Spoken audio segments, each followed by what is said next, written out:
So I said to him, I said, no way, you did Exactly. not say that. No, you did Yeah, not say no, that. no. Yeah, I did. Yeah, I did. I did. Right to her face. Yeah, Yeah, yeah, of right to her course. face. Right to her Yeah. face.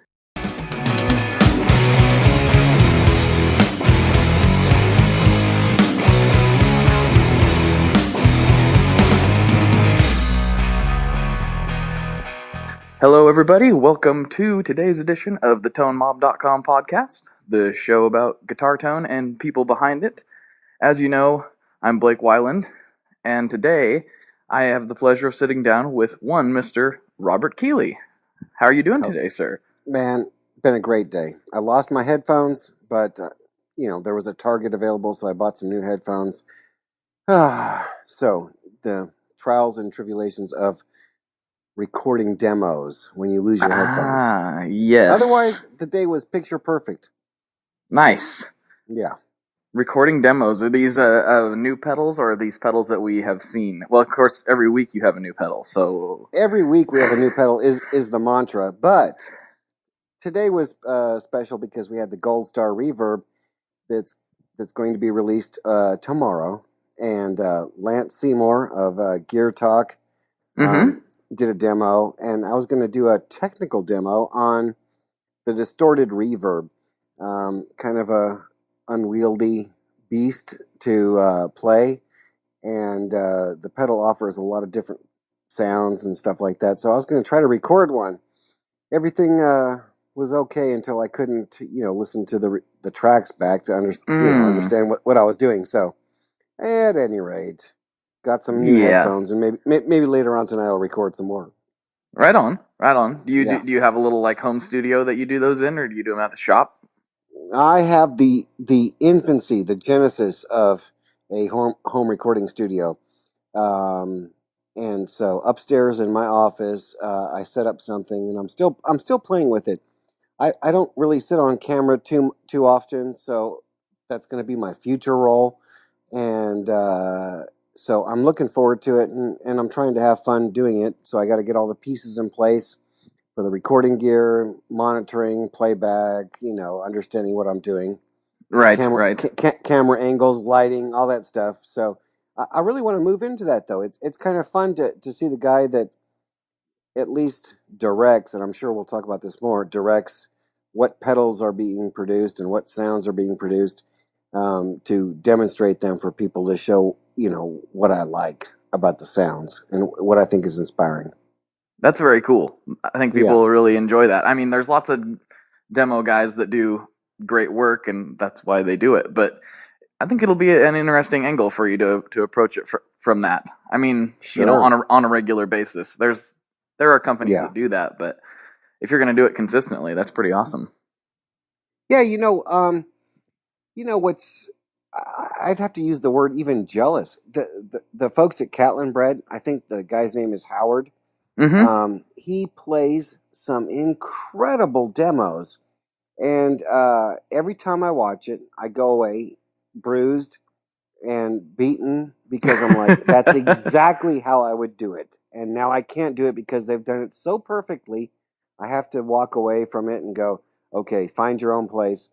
Yeah, but when exactly, man, when people are involved in the production of the gear and then show you how wonderfully it works, it's magic, and I think that's what they've done.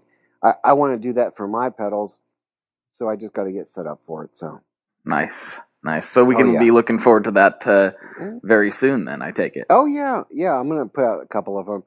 I'm sure it'll be a learning process and stuff like that, but it is fun to show off the different sounds and explain it from a very technical standpoint where people can understand the controls and how they interact, how they make different sounds so that people can hear it kind of from the horse's mouth, so to speak, and understand exactly what they're getting and what they can do with it. Right, right. That's cool. I'll look forward to that for sure. So that's awesome. Oh, Love yeah. hearing that. So I better like stop myself right now before I do what I sometimes do and did on the last episode I recorded. Before I get away from my questions, because I think a lot of people would be really interested to hear, and I know I am about my big standard question, which is, what is Rob Keeley's musical backstory, and how did it lead you to doing what you're doing today?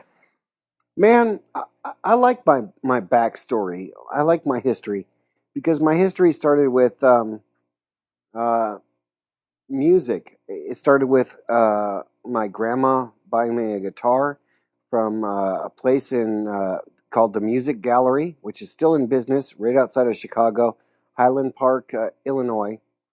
Bought me probably at the time it was probably 35 to 70 bucks for a Yamaha student guitar, an FG, whatever, fill in the blank, 35, 36. Right. And I would go to my dad's practice. My dad would practice with a lady, and they would play songs, everything from like Stairway to Heaven to oh my gosh, other 70s hits. I'll think of them in just a second. But, you know, they would do anything from Heart to Led Zeppelin to Carly Simon to, you know, uh, Pete Seeger, to anybody that was Right. popular. And the running joke at the time was that my dad was going to the library. Well, the library was a bar in Upper Michigan, right outside Michigan Tech University. So my dad was going to the library, aka he was going to jam and make some music, and that's how he paid for his college and kept us Nice. in food and diapers. So that's kind of how it started. When we moved from the United States to Germany, my dad got stationed in Germany. I went through high school in Germany. Um, they listened to me play You Really Got Me Now on a Dan Electro incessantly in the Chevy station wagon until they said, when they got to New York, they were like, let's box this thing up and ship it because we don't want to listen to You Really Got Me Now for the 10,000th time. So off the guitar went. I got to Germany, and it was about I don't know, late fall. They they got me for Christmas. They got me a Squire Stratocaster. Those are the good ones, the Japanese ones Mm-hmm. from the 80s, the 84, 85, and 84.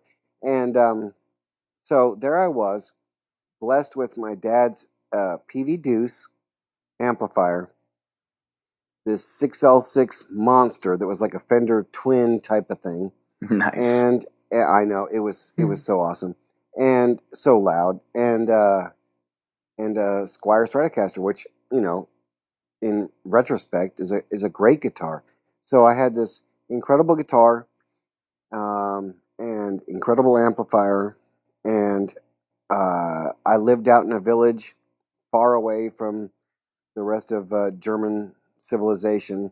So I got to play for 8 hours a day. My whole world became music. So that's kind of like the earliest background. I mean, I could go on and on. I mean, I saved up for a Fostex 4-track, recorded, Beethoven stuff with heavy distortion, Ibanez, metal Mm-hmm. charger Mm-hmm. pedals, and did symphonies on there. Played in bands, learned Yngwie songs, note for note. But that's the earliest beginnings of it. Trying to understand, what my dad was doing with, folk and classic rock, probably classic rock. And then when I moved to Germany, everything was heavy metal. So it was a blend of those two things. And I think, great gear for the time. Right. And so that's kind of the earliest part. There's a middle section which transforms to more of a high fidelity, more of a higher understanding of sound. But that's the early part. Okay. Well, I mean, continue on. You gotta Okay. So go so through the whole time, man. yeah. So throughout Germany, playing in bands was great and informative. Lots of learning of different styles. Like I'd get this magazine called Guitar for the Practicing Musician, and it would have everything from Kiss and Crocus to Al Di Meola and Yngwie Malmsteen. And Wow.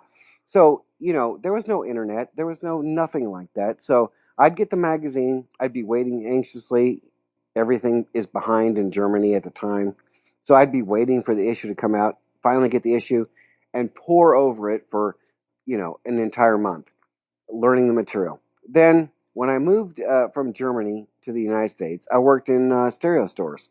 The stereo stores gave me this kind of halfway snobbish thing because there was some tube audio there. There was a lot of new CD players and DVDs and stuff like that. And I started working on the gear. I had great guys that helped me understand how to troubleshoot the gear and what made, audio gear great and what made it mediocre. And so then for the next, I think, 15 years, I worked in different stereo stores, repairing audio gear and understanding, what makes things tick, what makes things sound good, what works, what doesn't work.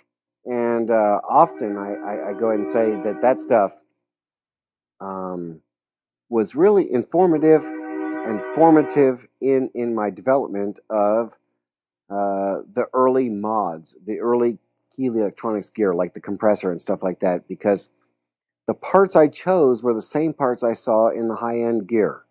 So, the first 15 or so years I lived here in Oklahoma, it was that became the basis for what became amplifiers that I made in the 90s to effects pedals in 2000s. So that's kind of how it started. That's that that timeline makes like 100% sense for how you got to where you are today. Like that, all those pieces fit together, and it's like, oh, okay. Clearly, what else would he be doing right now? Sure. When I first got here to Oklahoma, it was a dramatic change. You have to imagine living in Germany and everything's green, everything's kind of cool and not hippie, not hipster, but something was very, very cool about it. I come to this forsaken place called Oklahoma, and it's desolate. I mean, it was like December when I got here, so everything's brown and destroyed and forlorn, and it just took off on this journey where I was like, wow, I need to make money. I need to do electronics because the only thing I understand that makes money is what my dad did. My dad was Right. an my dad was an electrical engineer. He made good money, so let me go ahead and start school. Let me go ahead and start electronics. Let me figure this out. And, I tried different like coffee shop bands and country bands and whatever became of it. And eventually I found my way to an engineer that was making his own circuit boards and doing crazy stuff for glamour shots. Remember, there was a place that did photography in malls called Oh, Glamour Shots. geez. Yeah, Really? and so I worked for the engineer that developed that stuff. Is JT Hensley, and he designed that gear. We modified these Panasonic thermal printers and Sony thermal printers. So the concept of modding actually came to me in the mid '90s from this guy that owned a company called Industrial Video. He modified thermal printers, things that printed out pictures of ladies, lab rats, because we did stuff for both medical facilities and glamour shots. Right. So those things kind of took place there. I saw circuit boards being made, and I saw um, circuits being modified. And so it became kind of second nature, or it became something that was, I didn't give a second thought to when it came to understanding how amplifiers were modified in the later 90s, mid 90s, where I saw like Gerald Weber of Kendrick Amplifiers making modifications to basement amplifiers. Those basement amplifiers he built a company on, and that's exactly how I got started in modifying gear. So the amplifiers came first. Modifying gear was already natural to me, and so then fast forward to 2001 when I decided to make a Ross compressor.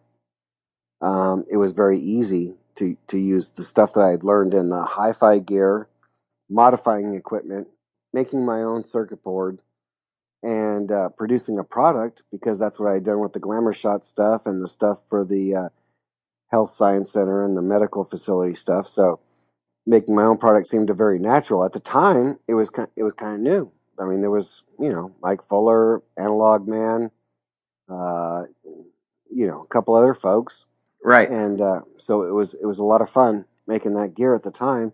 It seemed like kind of like the Wild West, So that's kind of how it started. Those are all the pieces that fit together. Right. So did you started off making the compressor, or did you start off with the like TS9 and mods and things that you were also known for at the time? That's a great question. So in the mid '90s, I started with amplifiers. I wanted to build like deluxes and basements. And my boss at the time at a stereo store called Audio Midwest, he didn't quite get it. I gave him a business proposal. I said, hey, we can make, these vintage amplifiers recreations. They're doing popular. Vintage Guitar Magazine has them in there. There's all these folks. We can do it. And he didn't buy it. So a couple years, yeah, exactly. A couple years passed by. And then only because I wanted to find that sound that Trey Anastasio of Fish had, did I start to make compressors, and so I built my first compressor based off some notes off the internet, and it just happened like that. The first compressor took a couple months to build parts, troubleshoot it, and when I heard it for the first time, it was completely amazing, and it was not life changing, but it was so so different than how I had heard any other compressor that I was like, oh, this is great. I'll put this up on eBay. I know people will like this because it sounds good to my ears. And that's how it started. So, I sold the first compressor in September 2001. And it really just honestly took off from there. So when did you start offering? Oh boy, here's my buddy, the train guy. We'll just Yeah. pretend he's not there. He came by last time too. He's been annoying me lately. But anyway, so did you start? When did like you started on eBay? Is Yeah. that when did Keeley Electronics kind of get like you realize that is what you're gonna do full time? Well, so it actually happened that September 11th, 2001, I delivered the first compressor. I went off to school. Next thing I know, the I guess I don't know the principal of the school came to me and put a TV in my room, showed me what was happening with the world. We kind of ran off and hid for a while on September 11th, but I had shipped off the first compressor, and they sold. And next thing I know, I built another one. It sold, and as fast as I could build them, they would sell on eBay. Um, that was 2001. By 2002, May of 2002, I put in my notice that I was leaving and started Keeley Electronics full time. So it really kind of started full time in 2002. The origins of it, and that stuff became, was 2001. So it's just been a magic ride since then. It really has. So how long before you had to realized you needed to start bringing people in to help you out? Because Actually, that's how cool. long were you That's by really yourself? cool. No, I was never by myself except for the first unit. So what happened is, I was already teaching at the time, Mm-hmm. and so there was this guy, Jacob Adams. Jacob Adams was my first employee, and he was a student of mine at Vatterott College. And one day, all of a sudden, there's a knock at the door. I go to the door. I'm like, who the hell is here at the first crack of dawn? Mm-hmm. And here's Jacob Adams, and I'm like, hey, buddy, what you doing here? He's like, you told me to come here and start building pedals or something. And I was like, oh, that's right. Yesterday I told you to come to my house and we were going to start building pedals. I'm standing there in my underwear. Jacob will tell you the same truth. Jacob runs a company called Mammoth Oh Electronics. yeah. And so Jacob was my first employee. I don't remember what day he started, but Jacob has been in it since day one with me. So um, if you think any of these stories are fabrications, Jacob can verify any of them. But no, it was just like that. I mean, we started modifying TS9s and BD2s shortly after that, and then DS1s when Dave Weiner from Steve Vai's camp sent some DS1s in to mod. That was really inspiring, and we came up with the DS. I came up with the DS Ultra mod at that time. So it just really blossomed in those first couple of years. Jacob and I was there, a couple other guys, and took off from there. Very cool. Oh yeah. That's very cool. And you've pretty much kept going ever since then. Like there's not really been much of a break for you, has there? Or am No, I I mean, mistaken on that? no, I mean, the break that exists is where, you know, um, I don't know how to put it delicately, but the break became when I got hooked on um, prescription pills. And so I kind of went into this hibernation and this kind of greedy type, thing that happens with pain pills. Pain pills, for any listener, anybody who's familiar with it, kind of make you, re, you know, go into your own world. You think everything's fine, and everything is not fine. And so I would have to say for many years, we lived off the incredible success of those first years. So,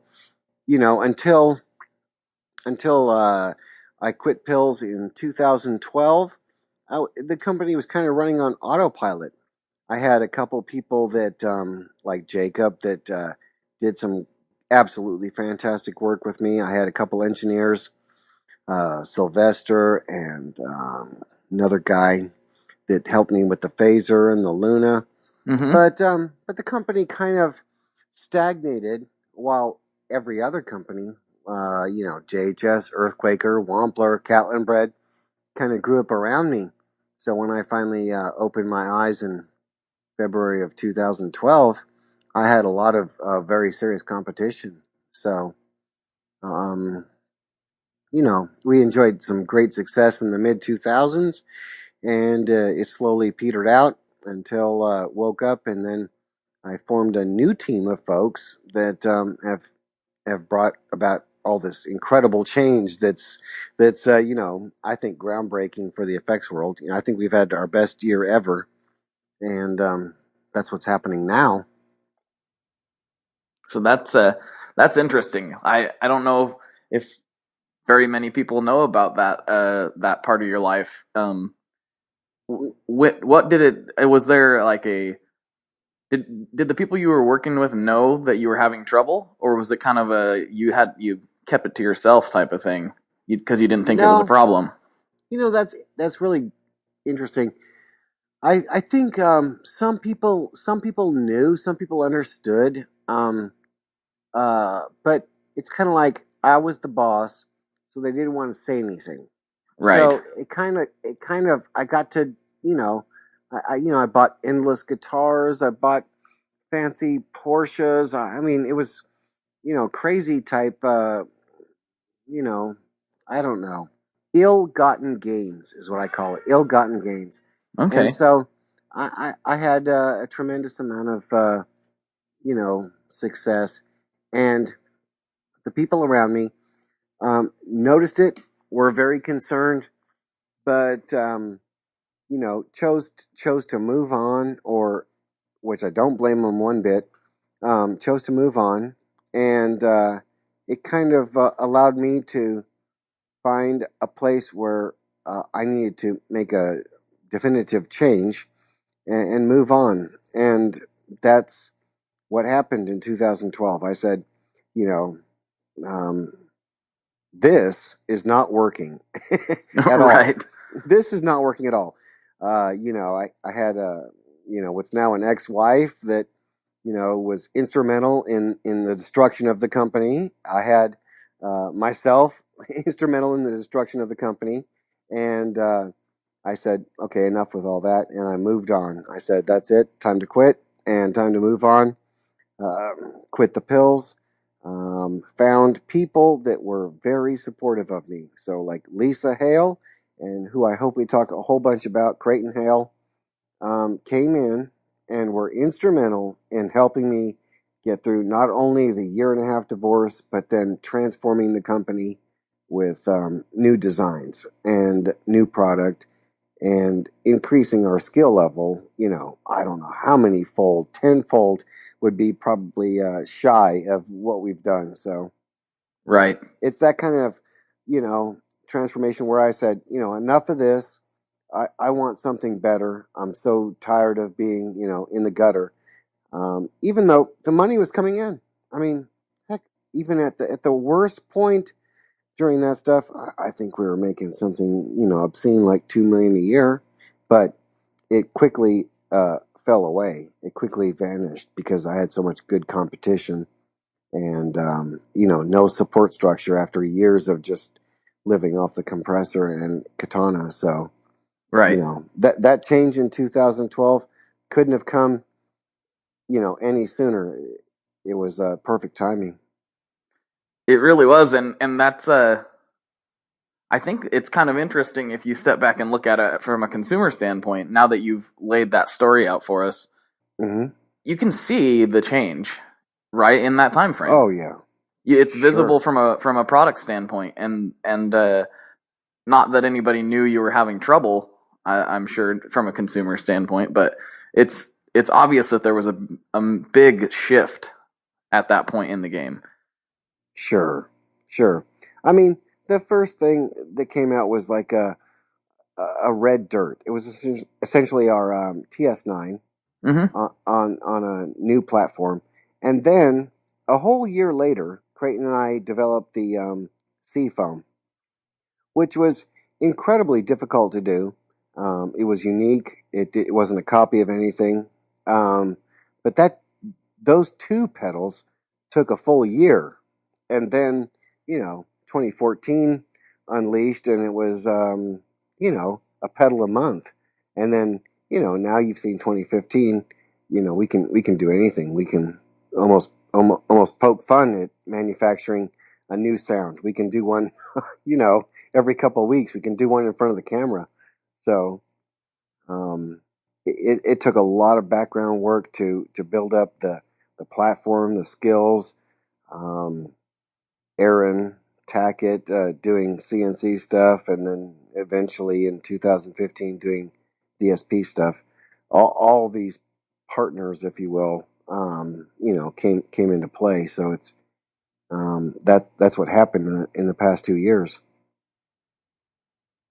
So you have all these people that have come into the fold, so to speak.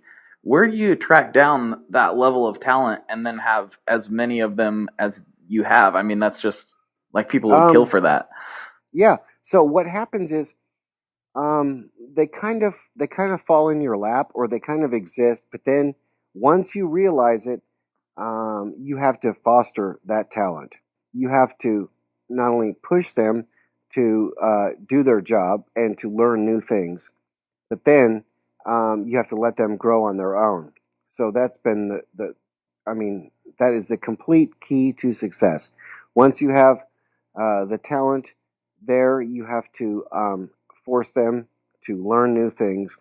Then, once you pick out the players that are capable of creating on their own, you have to stand back, because then they're as excited as you were a decade ago, and they're creating new things. They're creating right along with you. So all I do is, kind of call out the project outline, um, the vision for the thing, and they're there to create and amaze you. And that's what the past, that's what 2014, 2015 have been. Just harnessing. the talents of people that now have skills, have the tools, like a CNC, a printer that prints on the cases, the CAD programs that Creighton works with. Those things, have helped me succeed. That's very, very cool. Like, Oh, it is. it's fascinating to hear about that behind the scenes stuff. Um, I have so many questions, and then I Sure, go ahead. trying to pick the one, like trying to pick the one to ask. It's like, it's hard when there's so much cool stuff going on. I just have all these questions about DSP, because I understand it on the surface of it, but like if I was to try to like put my finger into that, it would probably frighten me, and I'd end up Well, crouched in a corner somewhere. the DSP stuff is like that. It's very exciting because you don't you can't burn yourself with a soldering iron, and when you can't break the leg off a resistor or a capacitor, and you don't have to order parts. So DSP, digital signal processing, is using your imagination, your programming skills, working with the hardware and software to maximize your creativity. And so if I were to tell Creighton, hey man, we need to come up with a tremolo circuit that randomly vibrates the pitch to simulate a tape deck, it could take us months to do something like that. Mm-hmm. But in the DSP world, I tell Aaron, use a random number generator, have that tickle some sort of pitch shifting algorithm, and in 5 minutes it's done. In 2 minutes it's done because he already has it done. So the building blocks for DSP are incredible tools for creating new products. I've been working with DSP since the I don't know 1999, 1998, and it's based on programming and getting a computer to process audio signals. So it's incredibly fun, incredibly rewarding, and you can do magic with it. That's the fun thing with it. It doesn't take hardware components to make something happen. You can make it happen, and you can dream bigger than you can in the analog world. So DSP has been very rewarding for our company, even in the very early stages. Is there and this is my very rudimentary look at it from a player's perspective, um, and I'm sure you have a much more insight into it than I do. But when I look at the digital pedals and things, I'm like, okay, verbs, reverbs, delays, that kind of thing. Of course, they're just knocking it out of the park with that kind of stuff. Yeah. I haven't yet experienced myself a drive or a fuzz or any kind of dirt pedal really that was digital that really knocked my socks off. Like, and I don't know if that's me being kind of a snob, or if that's me, or if that's a real like a legitimate complaint. Is that No? What do you think about that? No, it's a legitimate complaint. I think the only person that I've heard do it really, really convincingly myself is Dr. Mark Gallo. He has an product called Amplifier. It uses two Shark processors. These heavy-duty DSP processors, the same stuff that's used in the Strymon stuff. It uses two of them to finally get gain, distortion, heavy gain, correct. It takes a lot of processing power to get those nuances correct. and not many people do it. I think that Kemper profiling Mm-hmm. amplifier Right. uses a pair of those, and so it takes an extraordinary amount of processing power, speed, memory, and uh, technique in crafting code to understand how to make something that sounds good for guitar players. So, for example, we have a distorted reverb in our as one mode of our Gold Star reverb that'll be released tomorrow. And I think Aaron and I have done a good job talking about it and crafting something that sounds good with a very simple spin FV1 processor. Um, I think we've done a good job with it. It just puts distortion on the trails of the reverb, so Oh man. it's not critical for, say, your core sound. Um, but for an effect, I think it's a blast. It offers something new. I don't know of any other pedal that does it. So you're right. When I got my first digital distortion pedal, a Digitech pedal that had 20 presets, uh, no matter what parameter you wanted to change, no matter how many things you could store and save, it never sounded as good as some sort of Boss dirt box. You know, No, so no, it that doesn't. was the '80s. So no, I hear you. It takes a lot of effort and a lot of processing capabilities to get distortion to sound right. Right. I mean, with the Kemper stuff, it makes sense to me. Mm-hmm. Why they would do that. But as far as a pedal goes, just if you were just to have like a digital distortion with a bunch of different modes, it almost doesn't seem worth the effort, as difficult as it sounds like it is. I mean, maybe I don't know. I'm just No, I kind of speaking no, out loud. no, I think you're exactly correct. I wouldn't choose digital profiling, DSP, signal processing for distortion as my first choice. Way too expensive. It would take, you know, I don't know, $20 in parts to get it even remotely correct. Maybe $30 in parts to get it remotely correct. When we know that a RAT or a DS1 or a TS9 can cost, fractions of a quarter to get right. So Right, I mean, exactly. there's no point. But when you start making multi effects units and dreaming of bigger things, Right. then it becomes pretty cool. Because like my friend Dr. Mark Gallo said, um, he can simulate voltages on the tubes that don't exist in the real world. Something that would melt the plates of a 6L6, even an American one.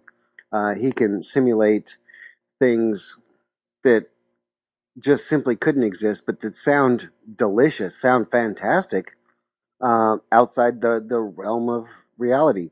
So, at some point in time, it does make sense. There is the processing speed, the power to do things with distortion that don't exist currently, and I think we're kind of on that edge, on that boundary. Now that sounds cool. That's Mm-hmm. something I could, that's something I could get involved in. Oh yeah. Very Oh yeah. cool. I'm wondering what that even sounds like. Is that old thing where, like, I heard this tall tale the other day. I don't know if this is even true, but I heard it. Mm-hmm. Where, like, I believe it was Prince set a Yeah. set a guitar amp on fire and recorded it as it was burning in like a concrete room somewhere. Uh, I wonder if you'd get some sort of weird sounds like that, if that's even a true story. I have no Well, you idea. know But what's kind of fun about that, true or not, the essence of the story is that something happened at that fleeting moment where you can't replicate it, and that's kind of what I think amplifier does, and what DSP is going to be capable of doing, not only for me or for a host of other people, but maybe even more so for the DIY crowd. I oh think right, there's Spin CAD, which is something that allows people to create on the Spin slash FV1 format. So you can start to create some of these reverbs and delays with darn near no technical ability or understanding of what's going on. you literally, connect dots, color inside the lines, and you can start to create these effects pedals. It doesn't allow you the control over nuance, and it doesn't allow you to, it doesn't give you a license to use your own brain for what sounds good. It just says you can make a reverb, you can make it a chorus, you can make a Right, delay. right. But um, I think, to your point, what happened in the room when the amplifier was on fire and getting ready to, be destroyed. What kind of great sounds came of it? Well, now you can create those sounds digitally. So I'm not saying it's the answer for everything. It's really not. I mean, the same folks that create those things get turned on by a fuzz pedal that we do. So, Right. two transistor germanium thing. They're like, dang, man, Arcade, that thing sounded killer, man. What did you do? I'm like, I did nothing new that hasn't been done in 30 years. It's just that your fancy, NASA computer still can't, capture those things quite exactly. So it's kind of funny, huh? It is. It is kind of a comical thing to think about, but it's like, man, I love that sound. You know, like there's always that sound that you're searching for as a gearhead, and sometimes those simple circuits, it's just like, Oh yeah, really, really what is needed. You know, it's kind of a funny thing. Like we get sometimes overwhelmed with giant pedal boards and all kinds of different everything going on, but sometimes there's something to be said. Like I'll just take everything apart, Les Paul Jr. into maybe a fuzz face or something similar, and just go in a one channel amp, and it's like, man, that feels yeah. good. Oh yeah, oh yeah. No kidding. It really does. It really does. So So that might be a good way to slide into one of my usual questions, which would be, if I don't know how much playing out you get to do these days, or if you're too busy cranking out all these pedals, but if you do playing on a regular basis, what's your current rig kind of look like? shoot, you caught me, man. You caught me fair and square. I haven't played out in forever. I mean, I've been so wrapped up in business and things like that that I have not had a regular gig in many years since I was in college. So I've had a couple invites here recently that are more than attractive, um, but I want to get back to that. Trust me. I'm trying to actually change my role at Keeley Electronics so that I can do more recording and playing out. But right now, I don't play out. What pedals I enjoy are our 30 milliseconds, our Oxblood, our 1962, a couple other pedals that are the best stuff we've ever created. So when I play, it's more rewarding than ever to play my own gear. So I can definitely point at what I enjoy playing now and what other players are enjoying now. I know that the sounds that I'm getting when I am learning this recording process are better than I've ever heard from my company in a long time. So I don't have a gig right now, man. That's not too surprising. With the volume you guys are putting out, I couldn't imagine you having a whole lot of time for much else. No, but I do understand the magic of playing live and getting the stuff to work live so that you can be inspired and play music. When you can be inspired and the sounds come out naturally and you can just kind of let go, that's where the magic happens. That's where I want people to be, where the sound is very rewarding and very effortless to get a good sound. So that's always been my goal. Right, right. Oh, I know something I wanted to ask you Good. about. So this has been a little while ago. Probably 2 or 3 months. Hmm. You did a post on Instagram of various sections of your personal pedal collection. Oh yeah. Um, I've never seen anything like that in my life. Like that was like every music store in my area is in your closet. It was, it was Yeah. in your estimation, I know this is not even really a fair question to ask. How many pedals do you think you own, roughly? I don't know. Not including your own, what your company has in Yeah. stock, whatever, just your That's a personal good. collection. Those pictures didn't even show the whole thing. I couldn't get the whole collection in there. But I mean, it was frustrating because some of the vintage wah stuff and some of the funky stuff was in the background. You couldn't capture it. I don't Right. know, man. There's probably, I can tell you, it took me and my son and a buddy of mine, Chris Mahoney. It took us and Aaron. I think it took us like a whole hour to using postal mail tubs to move them from one room to another. So I don't know, man. I don't know if there's. I don't even want to put a number on it. It's kind of scary to put a number on it. I know it's a fraction of what I had because, like I told you, I lost most everything in a divorce. I mean, I had these stackable mail tubs full of vintage 808s and Bosses and MXRs and stuff like that. So, I mean, whatever you saw in that picture there, which was pretty cool looking, was just a fraction of what I've had. So, Wow. I don't know. There's lots of pedals. Most of them are most of them are gone. Most of the good ones are gone. So whatever you saw in there was just a fraction. Oh no, the good ones have taken flight. Oh, that's Yeah, terrible. I hate to hear yeah. that. Yeah, that's all right. But man, yeah, I was trying to explain that to because one of my friends the other day, he's like, oh, some guy, you got a lot of pedals. I'm like, no, I don't. I'm like, I have a good amount. You know who has a lot of pedals? Rob Keeley has a lot of pedals. So I Yeah. was like trying to explain to him what I had witnessed. It was like mind blowing. So Yeah, I'll have to put some more pictures up here so you can point to them. But no, pedals are fun because they are easier than an amplifier, easier than a guitar, oftentimes to get a new sound and to inspire you to create new music. So that's what the magic is in pedals. I agree.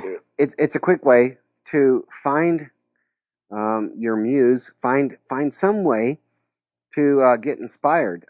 If you had to buy a guitar to get inspired or change pickup selector switch, change the tone controls on your amplifier, it's a little more difficult.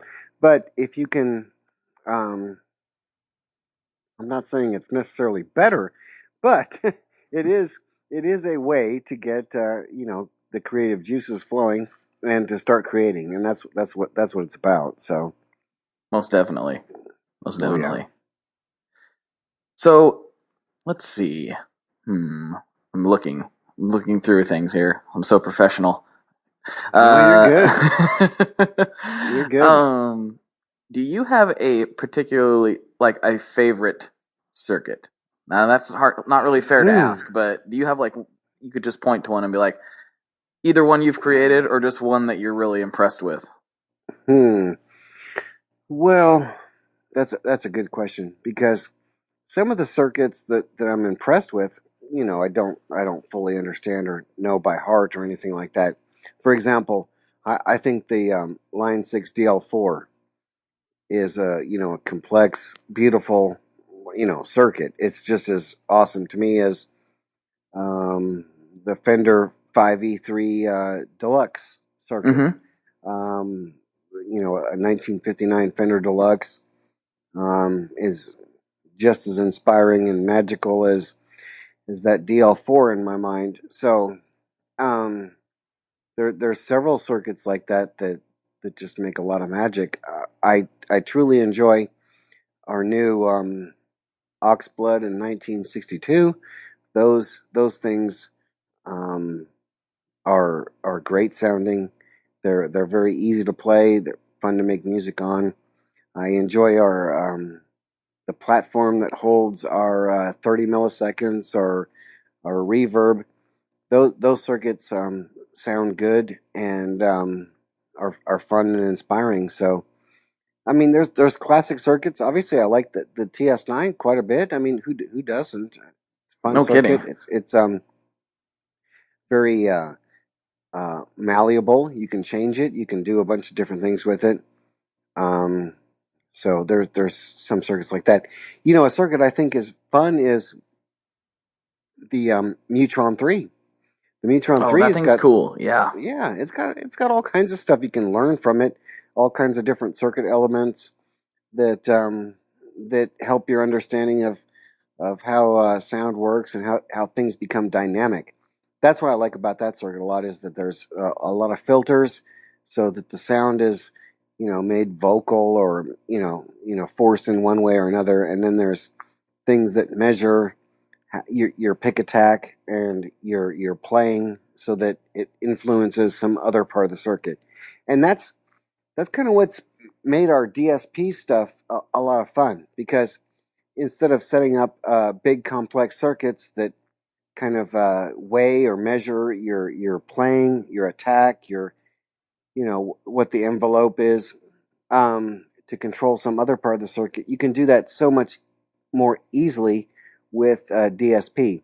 So we can create, you know, uh, dynamic based modulation or dynamic based rhythms, dynamic based pitch, um, stuff that would be very difficult in the analog world. We can do more, but if you don't have an understanding of, where those things initiated and how they inspired musicians, it's kind of hard to put the pieces together. And I think that's where we're succeeding now in our circuits now, is combining several types of studio craft or effects, so that you can get new sounds or sounds that were only available with at a studio.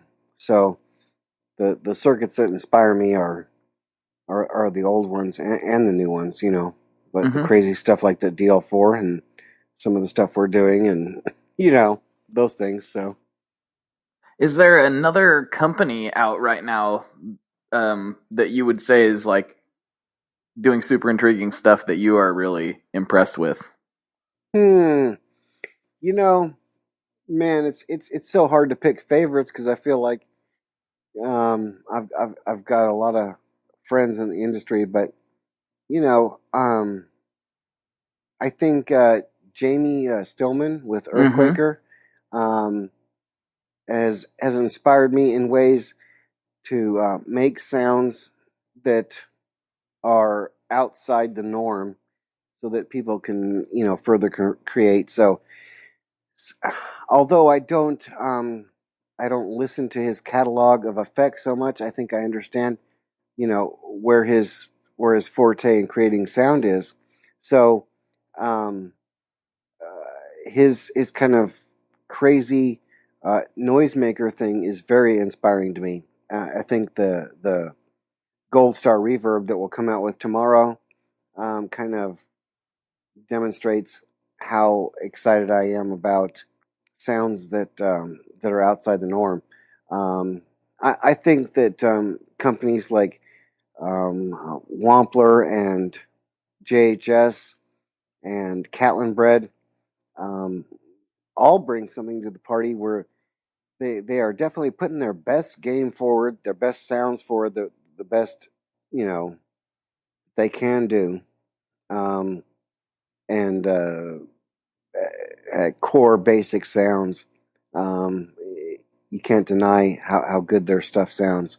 I have to throw into the mix like Jack DeVille, Mm-hmm. um, who has created uh, some of the more pioneering sounds with the FV1 that we're using right now and enjoying success with. I think he designed several of the core products of Catlin Bread, and Yes, that's so so true. so he's very inspiring um, in terms of being a pioneer and a front runner in that whole thing. It's kind of funny once you get a hold of this DSP stuff and you start creating on your own. Um, it's still a little bit like the Wild West, because if you have an imagination and you understand how things work and what musicians want, then you can move forward. So I don't know. All those guys are really good. Um, Philippe Herndon of Caroline Felipe Herndon of Mm-hmm. Carolina Guitar Effects Yeah. puts together fun packages. There's a bunch of good stuff out there. I mean, they're all great. I think 2015 for us has been kind of hard to beat because Oh. we've we've we've put together quite a few very interesting packages. That 30 milliseconds and stuff like that's kind of really unique. I can't even point to another effect pedal that does what that one does. So when you kind of get lucky like that to put together a package of sounds that haven't been done before, it's that's very rewarding. How did that pedal come about? That was something I wanted to Man, talk about. That thing just I got to get my hands on one. That thing looks so cool. it is. It sounds more amazing than you can imagine with two amplifiers because you get a chorus sound that you've just never heard before except on studio recordings. And I don't know. I wish Aaron was here, my DSP guy at the shop, to help line out the truth and myth and lies. But I think what happened is he'd been working on things and had stumbled upon the concept of the Haas effect or the precedence effect. Both those are names for this delay time that's less than 30 milliseconds. You can't hear the delay, but it creates a chorusing type effect.